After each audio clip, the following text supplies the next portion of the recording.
Hola, buen día. Bueno, sentía ya antes de comenzar con Josué la necesidad que tenemos de liberación y que tenemos, digo, no que tienen los que están escuchando, sino que siempre, siempre, siempre, esto es como cuando uno se lastima y se cura de una u otra manera. Y, y con el tiempo eso no quiere decir que nunca más se lastime. Y esto pasa lo mismo. Uno puede ser libre y uno encuentra a Cristo, pero eso no significa que tenga necesidad otra vez, ¿sí?, de ser libre. Y vamos a buscar algunas 7 maneras, por lo menos, para determinar la necesidad de liberación, ¿sí? Que encontremos nosotros 7 maneras que nosotros tenemos para determinar la necesidad de ser liberados. Nosotros sabemos que la presencia y la naturaleza de los espíritus del mal se pueden conocer por 2 métodos. O sea, hay 2 métodos principales por los cuales usted puede conocer la naturaleza de los espíritus inmundos. Si nosotros leemos 1 Corintios capítulo 12, versículo 10, fíjese lo que dice: a otro el hacer milagros, a otro profecía, a otro discernimiento de espíritus, a otro diversos géneros de lenguas y a otro interpretación de lenguas. Entonces, cada uno de nosotros vamos a encontrar diferentes métodos y diferentes maneras para determinar esa necesidad. Pero sí, nosotros podemos encontrar una por el discernimiento. O sea, nosotros podemos discernir, menciona el discernimiento de espíritu acá en este pasaje como uno de los 9 dones sobrenaturales del Espíritu Santo. Entonces nosotros podemos empezar por discernimiento y después puede ser por descubrimiento. Es el segundo paso o el segundo método para conocer la presencia de la naturaleza de los espíritus del mal. El descubrimiento es simplemente observar lo que los espíritus hacen a una persona.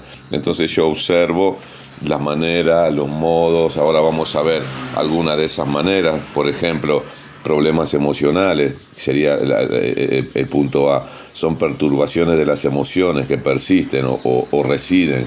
Algunas de las perturbaciones más comunes son resentimiento, odio, ira, miedo, rechazo, el sentimiento de ser indeseable y de no ser amado, autocompasión, celos, división, preocupación, inferioridad e inseguridad. Esas son algunos de los problemas emocionales que nosotros lo podemos ver como un detonante o como para determinar, descubrir que esa persona o yo mismo puedo estar con alguna necesidad de liberación. B, puede ser problemas mentales o problemas en los pensamientos. Son perturbaciones de la mente, tales como intransigencia, confusión, duda, pérdida de memoria. Esas otras cosas son también detalles que hacen a que prestemos atención, a ver si esa persona o yo mismo tengo necesidad de liberación. Otra, problemas del habla, brotes explosivos o el uso incontrolado de la lengua. Esas personas que directamente no pueden parar de hablar y realmente no te están diciendo nada. La crítica, la burla, el chisme. Y eso no significa porque una persona te traiga un chisme, pero sí la persona chismosa. Que una persona hoy se burle de que alguien se cayó del ómnibus y se burle, bueno, habrá que rezongarlo, exhortarlo, ministrarlo, pero no significa, o sí, que haya un espíritu. Ahora, la persona que se caracteriza por siempre burlarse de algo, ¿sí se entiende? Entonces, otros problemas sexuales son pensamientos o actos sucios recurrentes referidos al sexo. Y aquí se incluye las experiencias sexuales fantasiosas, la masturbación, la lujuria, las pervericaciones, el exhibicionismo, la homosexualidad, la fornicación, el adulterio, el incesto, la prostitución y la insinuación. Y todas esas cosas hacen a que nosotros prestemos atención, ¿sí?, a qué es lo que está pasando con esa persona. ¿Sí se entiende? Así que nosotros podemos ir viendo, por ejemplo, adicciones. Las adicciones más comunes son la nicotina, por las personas que no pueden parar de fumar, ¿sí?, el alcohol, las drogas, la cafeína y el exceso en los alimentos. O sea, adicciones no solamente en drogas, sino puede ser el exceso a los alimentos y es más, puede ser el exceso al celular, ¿sí? Enfermedades físicas, muchas enfermedades y aflicciones físicas se deben a espíritus inmundos de enfermedades. Lucas capítulo 13, versículo 11. Nosotros vamos a buscar y vamos a leer. Lucas 13, 11. dice de esta manera: y había allí una mujer que desde hacía 18 años tenía un espíritu de enfermedad y andaba encorvada y en ninguna manera se podía enderezar. ¿Sí? Cuando se expulsa un demonio de enfermedad, siempre es indispensable orar por la sanidad de cualquier daño y que haya resultado. Así hay una relación más estrecha entre liberación y sanidad. Nosotros hemos hablado ya sobre sanidad interior, pero esas personas que han sido sanas pueden volver a ser lastimadas de una u otra manera o pueden volver a recaer en lo mismo y vuelven a necesitar liberación y sanidad de vuelta. Entonces hay un hilito, hay una franja muy estrecha entre liberación y sanidad, y yo creo que van de la mano. Hay errores religiosos que también son un llamativo para que nosotros prestemos atención. Las personas que viven haciendo hincapié en una falsa doctrina o en errores, o cualquier grado de participación en ese error religioso puede abrir una puerta a los demonios. Se sabe que la literatura procedente de errores religiosos atraen a los demonios. Y también eso incluye películas de terror, eso incluye todo ese tipo, aún de juegos, los jóvenes mayormente, pero todos pueden hacerlo, que tienen esos juegos en los videos, en las play. Y eso también atrae mucho a ciertos demonios. Por eso que nosotros tenemos que estar filosos a la hora de buscar qué es lo que está pasando con esa persona. Las religiones falsas, por ejemplo, orientales, las religiones paganas, las filosofías, las creencias mentales, etc. Todo eso también. Hay que notar que esto incluye disciplinas tan populares como los ejercicios de yoga, el karate, que no se pueden separar de la adoración. Entonces uno dice, hacer karate es malo, hacer karate trae demonios. No el deporte en sí. Lo que trae, que yo traigo al maestro, al profesor, al sensei, y yo lo adoro. Uno siempre tiene adoración por alguno de ellos. En el yoga lo mismo, y en ciertos otros ejercicios populares como esos.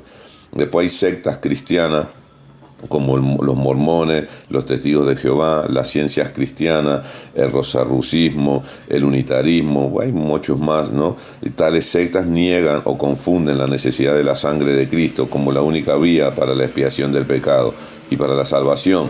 Entonces, las sectas también incluyen algunas sociedades y organizaciones sociales que utilizan a la religión, la escritura e inclusive Dios mismo como fundamento para omitir el sacrificio expiatorio de la sangre de Cristo. Todos esos cultos y sectas se pueden clasificar como religiones sin sangre, o sea, sin la sangre de Cristo, y sin tampoco sin la necesidad de que uno diga, bueno, pero yo voy a hacer un sacrificio de un animal o algo. No precisa, el sacrificio está en el corazón. ¿Sí? A ver, si nosotros leemos 2 de Timoteo, capítulo 3, versículo 5, dice que tendrán apariencia de piedad, pero negarán la eficacia de ella. A estos evita. Entonces, también debes saber que en los postreros días vendrán tiempos peligrosos, porque habrá hombres amadores de sí mismos, avaros, vanagloriosos, soberbios, blasfemos, desobedientes a los padres, ingratos, impíos, sin afecto natural, traidores, impetuosos, y o sea que todo esto que practican esas religiones, nosotros nos apartemos de cada uno de ellos. Y es necesario que nosotros seamos tajantes en eso, decir, Dios me dijo que yo de esto me aparte. ¿Sí? El ocultismo y el espiritismo también, es decir, secciones de espiritismo, brujería, magia, tabla, levitación, lectura de la palma de la mano, la escritura automática, hipnosis, horóscopos, astrología, adivinación, etcétera.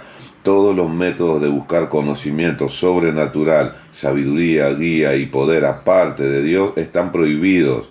¿Sí? Todas esas cosas están prohibidas. Usted lea Deuteronomio 18, del 9 al 15. Las falsas doctrinas, por ejemplo, 1 de Timoteo 1, 4, mire lo que dice. Ni presten atención a las fábulas genealógicas interminables que acarrean disputas, más bien que edificación de Dios que es por fe. Así te encargo ahora, dice Dios. El Espíritu Santo nos advierte el gran aumento de los errores doctrinales promovidos por espíritus engañadores y seductores en estos últimos días. Tales doctrinas están diseñadas para atacar tanto a la humanidad como a la obra de Dios.